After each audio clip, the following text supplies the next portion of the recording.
Breaking tonight, Donald Trump lays out his immigration plan in a lengthy speech to a raucous crowd.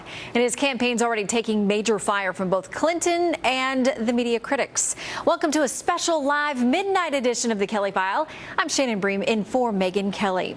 For more than an hour tonight, Mr. Trump spoke to a fired-up hall in Phoenix, promising to build a wall and to create a deportation task force that he says will be focused on identifying and removing the most dangerous criminal illegal immigrants in America. And while he vowed to break what he called the cycle of amnesty and illegal immigration, it remains to be seen exactly what he planned for nonviolent illegals who do not leave voluntarily, saying their fate will have to wait until we have accomplished all of our enforcement goals. During his remarks, Mr. Trump also argued repeatedly that the needs of the American worker have not been a priority. Anyone who tells you that the core issue is the needs of those living here illegally has simply spent too much time in Washington.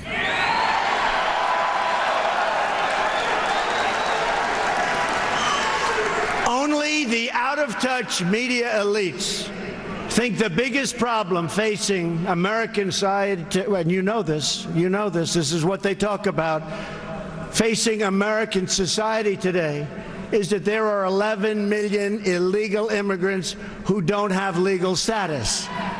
To all the politicians, donors, and special interests, hear these words from me and all of you today. There is only one core issue in the immigration debate, and that issue is the well-being of the American people.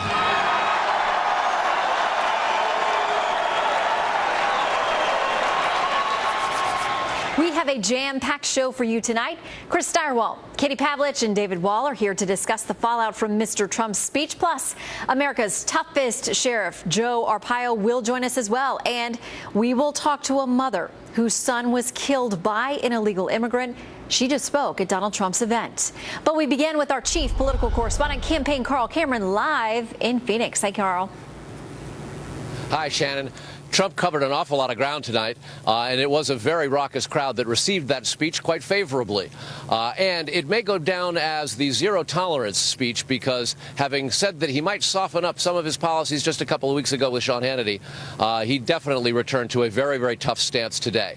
And the expectations for this speech were driven sky high, largely by the Trump campaign. They started talking about an immigration speech almost 6 weeks ago, postponed this one a couple of times, and then today, Donald Trump began this campaign day in Mexico City with the president of Mexico. And they had a very frank discussion behind closed doors, as they described it in a news conference afterwards. And the Trump campaign was particularly excited about it. Trump pretty much stated his case. And as they were wrapping up on the last question, he was asked if the wall was discussed and who would pay for it. And Trump said there was no discussion. An hour or so after the actual event, the president of Mexico put out a tweet saying, in fact, at the beginning of that meeting, he had, in fact, told Donald Trump that Mexico wouldn't pay for it.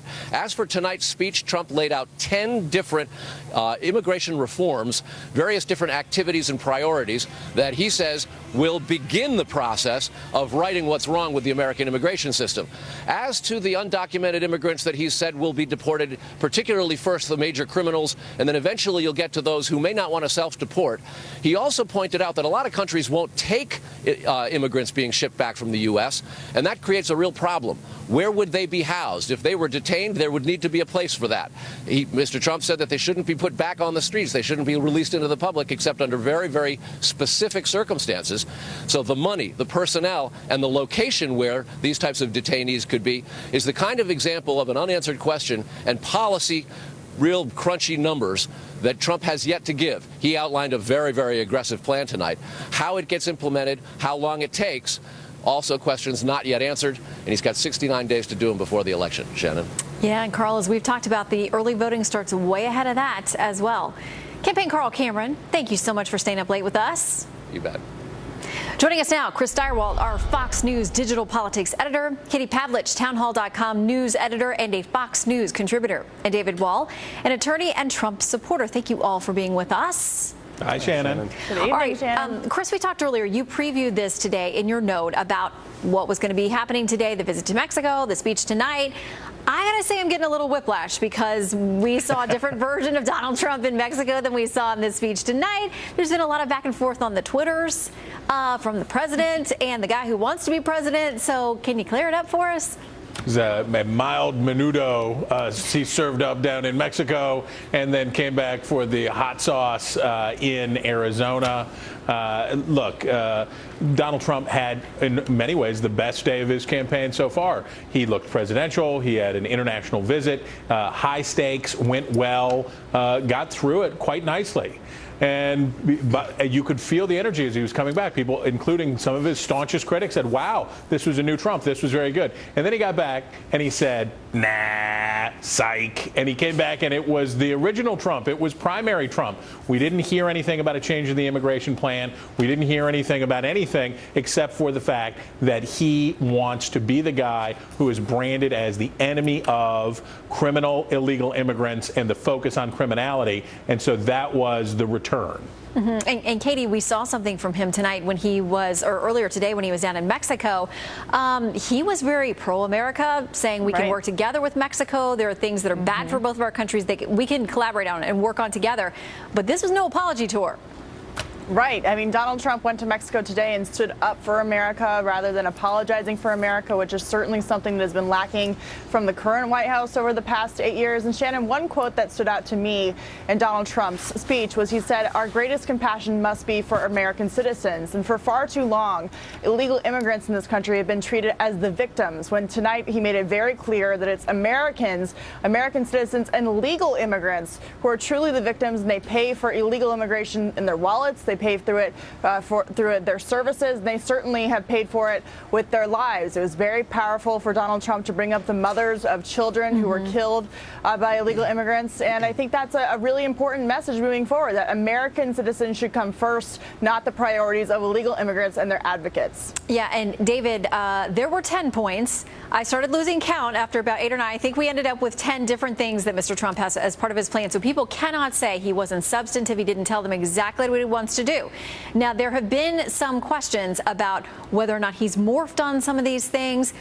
For people who were worried because they liked him in the primaries because he was tough on this stuff, he laid down the law down pretty specifically on 10 different things. So for you as a supporter, did you hear what you wanted to hear tonight?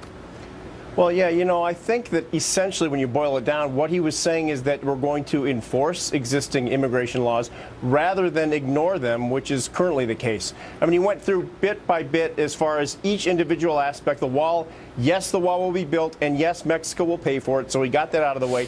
He did say that the drug cartels need to be stopped. He also, I thought, was very interesting. He said, regarding the 11 million undocumented immigrants, after immigration has gotten under control, we will look at an appropriate disposition. That's the way he phrased it. And I think that allays fears of people who thought that maybe he's going to have these mass roundups of people and in mass deportations. He's going to end up vetting people, and it's what it sounded like to me, rather than just simply a mass deportation. There is that kinder and gentler aspect than is what he said previously regarding rounding up people and simply shipping them out. It was a very well done speech on the heels of an amazing meeting with President Peña Nieto this morning. He showed presidential power across the board today. He was playing to a different audience this evening, no doubt about that. So he brought in that Trump zinger and that Trump passion with him.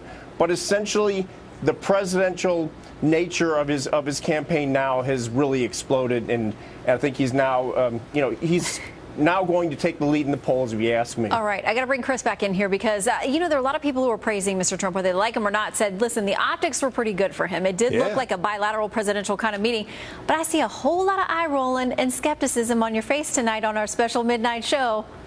No, look, again, the first speech, well done, presidential, et cetera, et cetera, et cetera. The problem Donald Trump has is that white voters with college degrees dislike him. He has a problem, especially with female voters. They don't like him. And the core of the Republic, never forget this, the single most important constituency for the Republican Party since Dwight Eisenhower is what?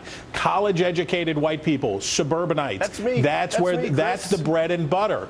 Donald Trump had an opportunity this morning, and he capitalized on it. He capitalized on it today to talk to those voters, and successfully did it. And then he came back tonight and undid it. I don't know that he completely undid it. I have no idea what the headlines are going to look like tomorrow. He probably will get a net bounce out of this because of all of the coverage of the foreign trip, but it showed that this is a campaign that can't quite decide which direction it wants to go. All right, really quickly, Katie, because I want to get you and David both in. The reaction from the Clinton campaign tonight, Brian Fallon with the Clinton campaign saying, our campaign has a goal to register 3 million new voters. The speech by Donald Trump tonight can only help.